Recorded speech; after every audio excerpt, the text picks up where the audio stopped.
George, we've heard a lot about discipleship lately. Can you tell us how this plays into this and maybe even helping and equipping people to do what we've been talking about today? Well, again, the whole thing on discipleship is a big topic, very important topic, but a very large one. And I think that, it's like many words that we have as Christians. We all have our own little definitions of what it means. And so for one, when you say the word discipleship, it could mean completely different from another when they hear that word. But I think that Jesus designed us so that all of us could follow him. And the discipleship process is one that we recognize that we have a purpose and a destiny, each one of us. It's built on the inside of us. And so as we yearn to fulfill that purpose and destiny, so remember, not my will, but his be done. You know that? Yes. Yeah. Those are words so easy to say, and yet we get caught up in our day-to-day life and the business of who we are, and sometimes we can miss that. But it's do we have a purpose and destiny that's far beyond this earthly realm that we're in, that will affect not only our lives, but the lives of those that we touch for eternity's sake?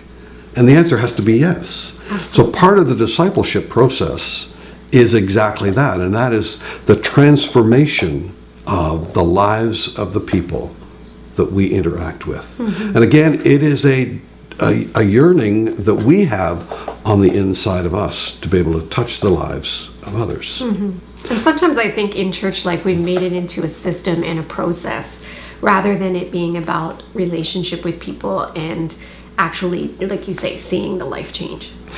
You're absolutely right. And I like you probably, I taught lots of courses, 8 weeks, 10 weeks, 12-week discipleship courses. And I really, as I look back, I'm not sure I made any disciples out of that process. I exchanged some more information, but I didn't really make disciples.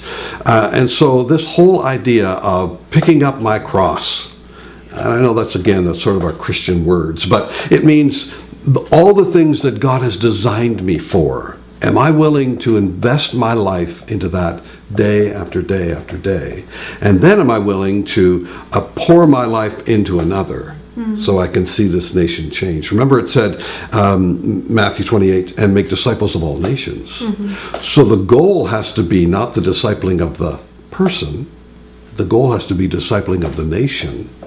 And as we disciple the individuals, the nation becomes discipled. But the goal is to disciple the nation. And then the one that's being discipled has a spectacular byproduct of them growing and developing as well. Yeah, absolutely. George, can we go back to the picking up your cross? Because you've mentioned that a couple of times. Yeah. And I feel like I just want to really practically, on a real practical level, know what does it mean to pick up my cross daily? I think, first of all, recognizing what it is. So really from the Bible, what does it mean to pick up your cross? What does it mean to give your life for the service of the Lord Jesus Christ and for others?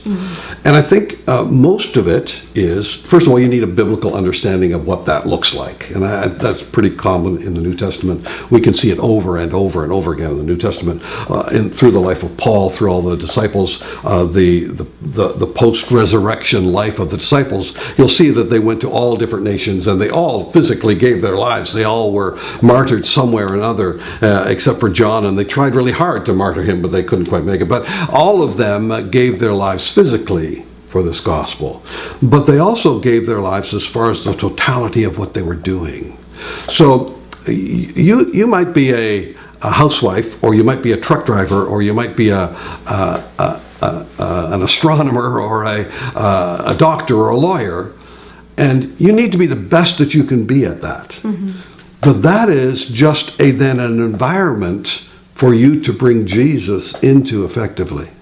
And so picking up your cross is, I recognize that I have the talents to be a doctor, but I'm going to bring Jesus into that sphere of influence. So he is my most important element of my life, and being a good doctor is what I do day to day.